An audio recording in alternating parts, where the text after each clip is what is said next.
It is Free Speech Friday time, the half hour at the end of the week where we get a couple of free speakers and we just yarn about the events of the week and what has gone on, and a pretty good panel this morning. From the far north where it has been raining is Shane Jones, Northland candidate for New Zealand First. Shane, kia ora, mate, how are you? Greetings, good morning, kia ora. All right, and from the heart of, or from the ley line of political activity in New Zealand, the Backbencher pub, where all sorts of plots are cooked up and puppets sit and look down and pass judgment on our existing politicians. Boyce from the Backbencher pub. Boyce, how are you, mate? Kia ora, Morena. All right, you haven't considered, Boyce, now that you've been rejected by the National Party. I was just wondering, have you given John Tamahiri a ring, because he seems to be in the market for MPs or for candidates? A little bit radical for me. Really? Yeah, I'm not ready for revolution. Good on you. Look, what an interesting week. First up, Shane Jones, you have a new voter, New Zealand First. His name is Chris Trotter. And he could have knocked me down with a feather yesterday when live on the program he told me he's voting, his party vote is going to New Zealand First. That must fill, and Winston quickly came on to welcome him into the fold. It is a weird world we're living in, isn't it, when Trotter's one of your people?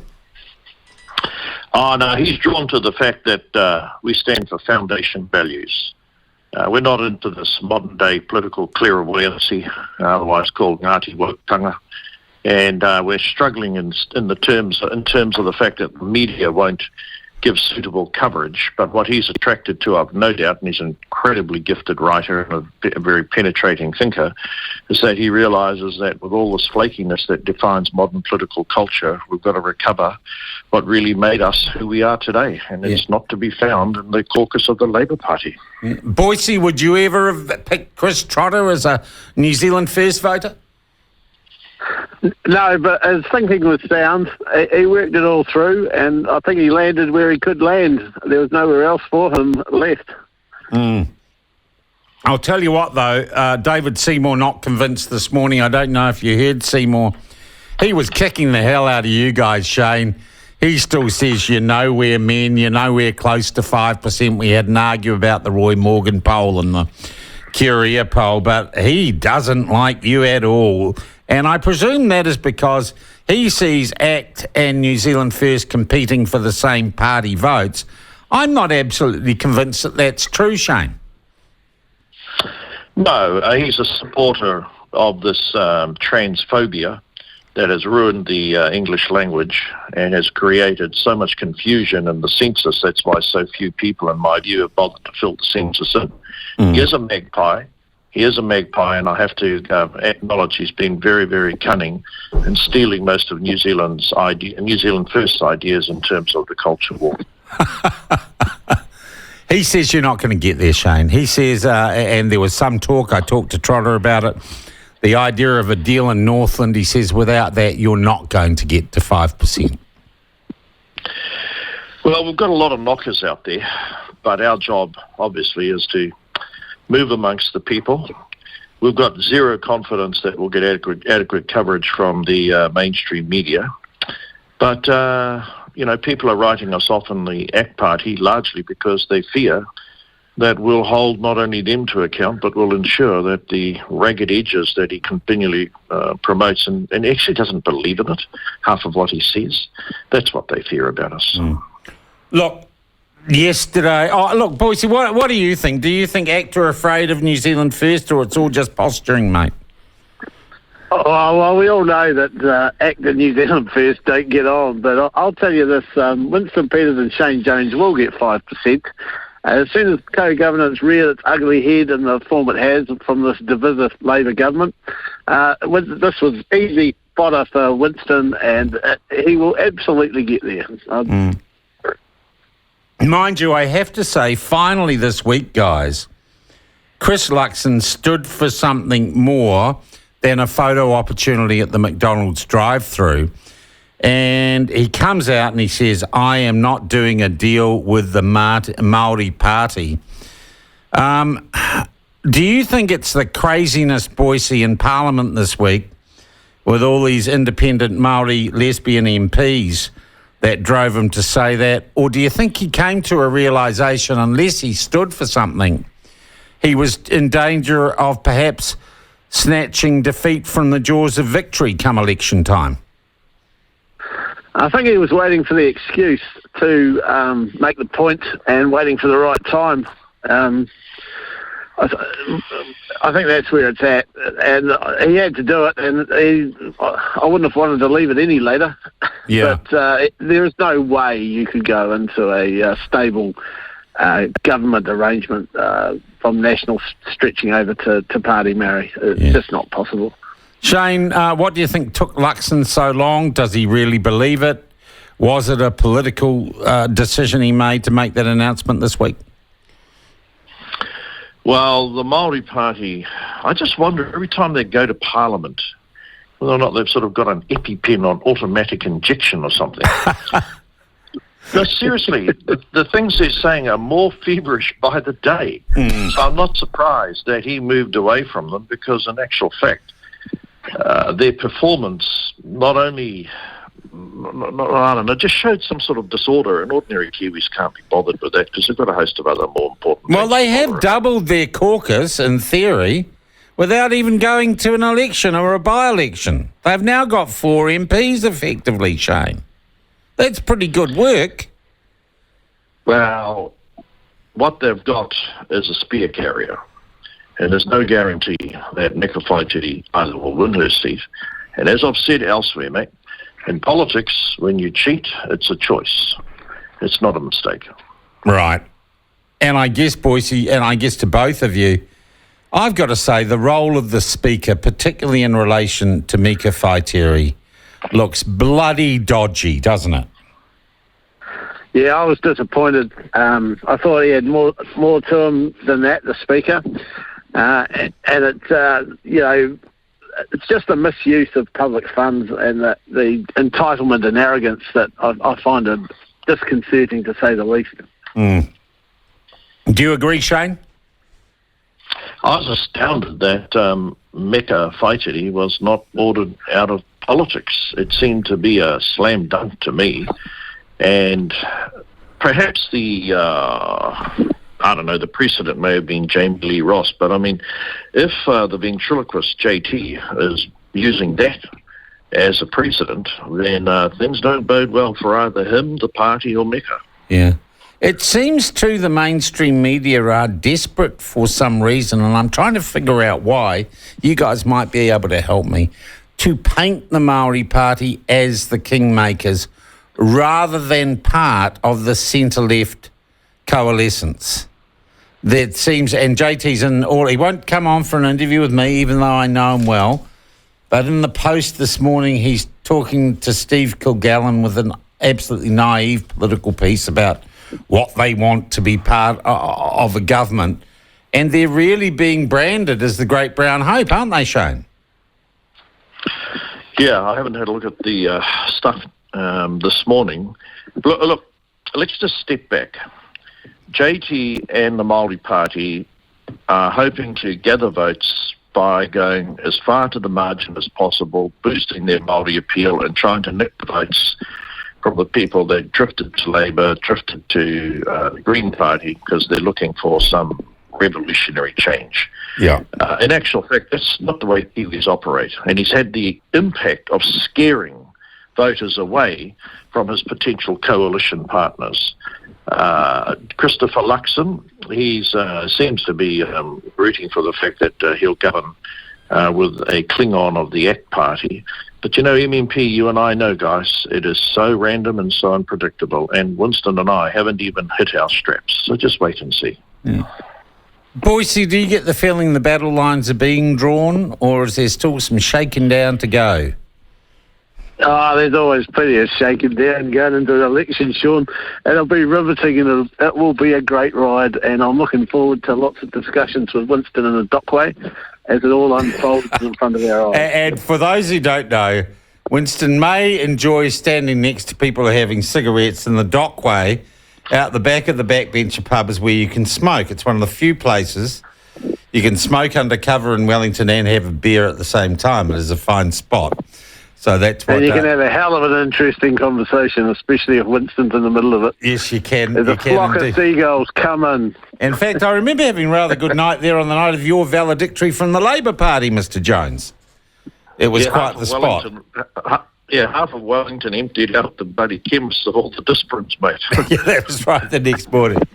Look, we're going to have a quick break, guys, and then I want to talk about woke rich people who want to pay more tax. It is 8:45. Morris & Morris Funerals in Whangarei, one of the principals of that particular organisation, and that is Kerry Griffin. Kerry, good morning to you. Before we even start, how do I get to you? Have you got a website? Well, first of all, phone number is on the top of my head. Call 0800 Morris, which is 0800 66 7767. I think it's morrisandmorris.co.nz, isn't it?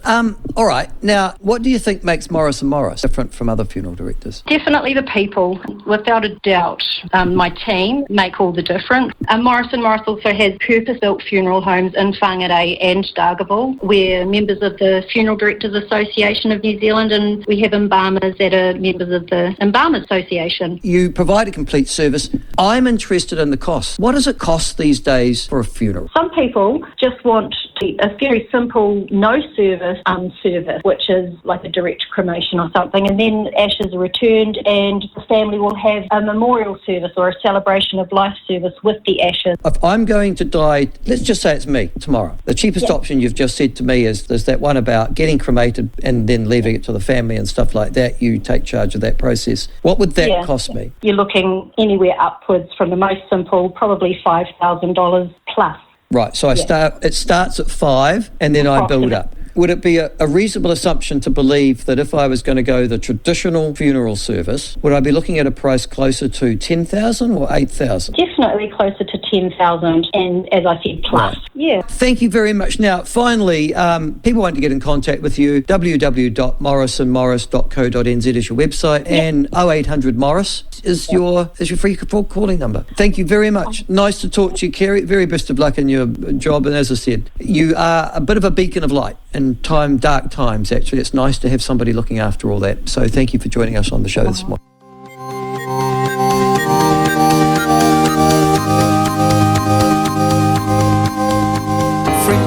We've learned how appallingly prickly and intolerant society has become of even the mildest adverse comment. What you have to say counts on the platform. Freedom. Breathing. All right, you are on the platform. It's Free Speech Friday. We've got Shane Jones, New Zealand First candidate, and Alistair Boyce, publican from the Backbencher pub across the road from Parliament in Wellington with us. Guys, this letter came out yesterday from supposedly rich people, though it looks like the criteria for being rich is that you can pay for your bus fare. Basically saying on the back of the IRD report that Parker released, we should pay more tax, there should be capital gains tax. I had Ian Taylor on this morning. He says he's never coming on the program again because, to be honest, it sounded like he didn't really know what it was all about. Your first impression, Boyce, here of this letter and what it's designed for? I think it's a bit of a yawn. It's a whole host of Labour supporters going back many years who have decided to band together under some umbrella and support the Labour government in their endeavour to fleece us of our wealth. All right. Shane Jones, I think Chris Trotter called it the ghost of citizens for rolling. Does it look like a political jack-up rather than a genuine, spontaneous, open letter to you? Yeah, no, it's phony baloney. And the sad thing is that the more money you hand over to the civil service at a time where they can't even cope with organising the clean-up of Hawke's Bay shows you that money will only enlarge the civil service and would never lead to a quality output of fixing the country up. In actual fact, there's at least 20 or 30,000 civil servants who need to go. And if you actually want to use your own money and improve the coherence of society, there's no shortage of NGOs who'll take your money who are working with those who are down at heel. Well, it looks, guys, like it was jacked up by Oxfam. And Oxfam are hardly the most politically neutral charity. And another group set up just last year called Tax Justice Aotearoa. Obviously, some PR was involved in the release of all this stuff. And Ian Taylor this morning, Boyce, he sounded like he'd been played. Oh dear, that's sad. He's a good guy and a stalwart of the country. So it's very unfortunate if he's been played. But I imagine, as with most of these people and organisations, the means justify the ends. So they've got their message out there with the names on the list. So I don't know if they really care about whether Ian Taylor's been stitched up or not. Yeah. Shane, it also seems to me to be fundamentally anti-democratic, and that is if you can get 90 famous people to say something. It has more sway in this country than 900,000 people who aren't well known saying something. Look, I couldn't agree more. If it came from Oxfam, that means it has got the fingerprints of whoever took over from Phil Twyford. So anyone who follows politics, even at a marginal level, would know that the training ground for Phil Twyford was Oxfam. So I need to tell you no more as to how useless and irrelevant that contribution will be. Yeah. I also note that David Cunliffe signed the letter, and he must be sorry for being a taxpayer. He's apologising for being a man again. Yeah, well, for being a man who doesn't pay enough tax now, I think, Alistair, I think the apologies, the things he has to apologise are going. Look, in a broader sense, guys, I've been doing a bit of this because I've been looking at things like Chanel Lal ending up as the poster boy for the Mental Health Foundation's Anti-Bullying Day next Friday. I've been looking at this letter and Oxfam. I've been looking actually at the fact that the Asia New Zealand Foundation climbed in on this tax issue yesterday, then had to withdraw what they had said on social media. And Shane, you're probably the person who has more insight into this. We have a hell of a lot of foundations which are registered charities, which essentially make all their money from government grants to deliver contracts for programs, and Inside Out's one of them, the trans gay people who have infected our school system. It seems to me there's a whole industry, largely I have to say for ex-MPs and politicians, where you set up a charitable foundation which is not subject to the Official Information Act, can operate supposedly independent of government. You give it government money through a contract for services, and you stack it with politically aligned people, many of them ex-politicians. It kind of seems that is the way that much of our NGO sector is run, Shane. Yeah, the first thing I'd say is the current Labour Party have built a massive echo chamber, aided also by the Greens. And what they can't achieve with the hoi polloi, they're building all of these centres of applause, all these echo chambers that they can race out press statements. And really what they're hell-bent on doing is guilt-tripping those of us who don't buy into the woke-mania. Yeah. Okay, you're not allowed to use the word woman. I wrote an article and said, I've just had a guts full of whatu ora. And see, even that, if you don't call them whatu ora, you're criticised. If you do call them whatu ora, no bugger knows what you're talking about. Yeah, so there's this circuitous, cynical attempt to invert our culture without a democratic mandate. And that is why I firmly believe both Winston and I will be back guns blazing. Yeah. Alistair, have you seen it? Do you get it yet? And I don't, look, I've always known it was there. I never realised when I started looking at things like New Zealand On Air funding and how all these government organisations work. Boyce, has the penny dropped with you yet? Yeah, no, I've written about it quite a few times and talked to you about it quite a few times. It is an echo chamber, and they're all scratching each other's back and beating each other and building on each other, and it doesn't spread out to the rest of the country and the rest of the nation. Most of the nations look at the Wellington bubble and just can't believe what's going on and what's coming out of it. Yeah. And they're astounded and amazed. And, the real pressures of the world have disappeared into the distance. They don't matter to the Wellington Eco Chamber. All that matters is what goes on inside their own and their government bubble. grants. And I'd look at it and say the disinformation project and the rubbish that spends, and the fact that it is supported by the Royal Society of New Zealand via the Science Media Centre, which is funded by the Ministry of Business, Innovation and Enterprise. That is the classic echo chamber propaganda organisation, entirely set up so it doesn't look like it's part of the government or the administration, but absolutely bloody is, right? Manipulative tentacle of wokeness. Yeah. Shane, the question, I guess, is with all of these things and with all of these, and I'll call them outrages because they do kind of tend to outrage me. If there is a change of government, and given how well hidden and buried all these foundations and funds are, will we have a new government that is committed to dismantling them? Well, if I have anything to do with it, they'll be eviscerated.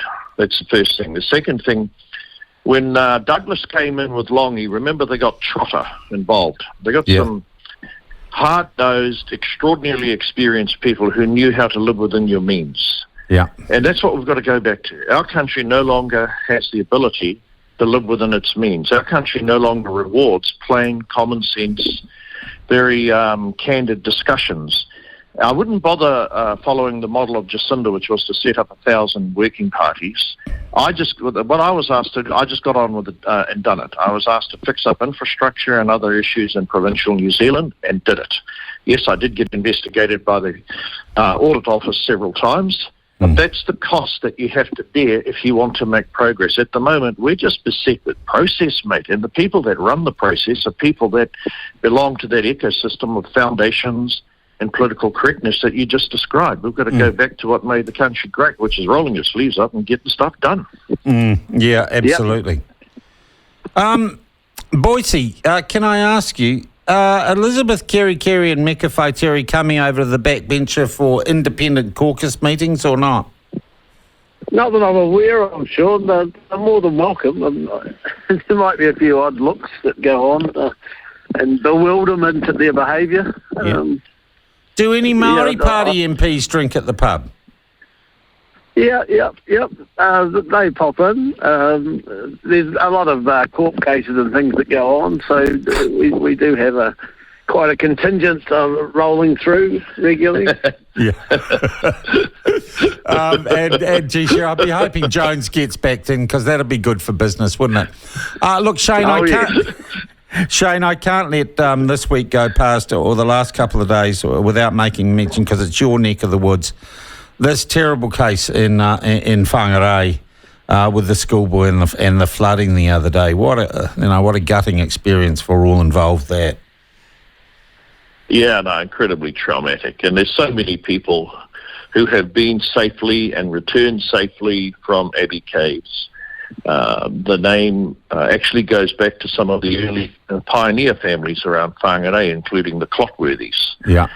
And look, there'll be an investigation, and there's a lot of pain and anguish all over the place, mate. But I would just put a plea out that let the facts guide us forward, not overreaching, which has the effect of stopping schools actually taking any more excursions, but ascertain what was the breakdown in this particularly awful case. Yeah. Now, look, the other thing I said at the opening of the show this morning, yes, you asked legitimate questions about the safety of kids. There is stuff to be investigated here which will generate headlines. The fact is, he's the tangi is still going on. He's going back to his home marae. And I was going to ask both of you, as much as, the public have a right to know and everything, and in a case like this, nothing's going to bring him back. Can we wait a few days before we start generating the outrage and pointing the finger at someone? Can we put the poor fella on the ground first? I couldn't agree more. The marae where he's going to, My kids have an affiliation with that marae. It's a tiny little marae on the shores of the Hokianga Harbour, near Mangamuka, Kohu, an old Kauri town there on the Hokianga Harbour. And you're absolutely right. Let's respect the dignity of the lad. Let's respect the dignity of the whānau involved before red blood flashes across every newspaper or media outlet. Yeah. Boise? Yeah, show some respect and give some peace and space to the situation, and all will be revealed in time. As a parent, I would have been incredibly upset at the loss or potential loss, just give it some space. Yeah. All right, guys. Hey, thank you both for joining me this morning. We will talk again very, very soon. That was a great Free Speech Friday. Alistair Boyce and Shane Jones, our Free Speech Friday participants, this Friday morning.